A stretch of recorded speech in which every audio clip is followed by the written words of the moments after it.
Inward tilt అవుతుంది handle. So మీరు ఇక్కడ చూసినట్లయితే మనకి ఫిట్ చేసేటప్పుడు ఈ క్లచ్ కేబుల్ని బయటకు తీయాల్సి వచ్చింది. యాక్చువల్గా అది మీటర్ కన్సోల్ కింద నుంచి వెళ్తుందన్నమాట. అలాగే ఈ థ్రొటల్ కేబుల్ కూడా బయటకు తీయాల్సి వచ్చింది ఫ్రంట్ నుంచి.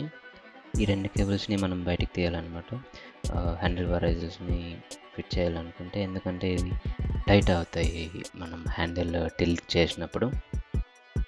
ఒకవేళ మీకు ఈ డౌట్ రావచ్చు, ఇవి ఎందుకు ఇన్వర్డ్ హ్యాండిల్ బార్ రైజర్స్ ఎందుకు యూస్ అవుతాయి అని డౌట్ రావచ్చు.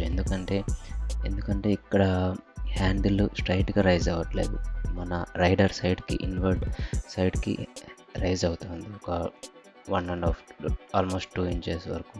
సో ఇది మనకి రైడింగ్ పోస్చర్, క్రూజ్ చేసేటప్పుడు రైడింగ్ పోస్చర్ని అప్రైట్గా ఉంచడానికి హెల్ప్ అవుతుంది అన్నమాట. మనకి బ్యాక్ పెయిన్ కాస్త తగ్గించడానికి హెల్ప్ అవుతుంది.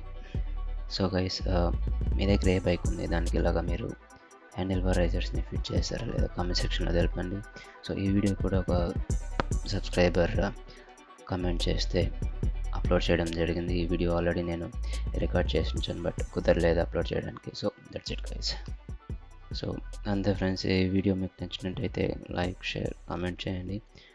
మరిన్ని వీడియోస్ కోసం please do subscribe. Thank you for watching.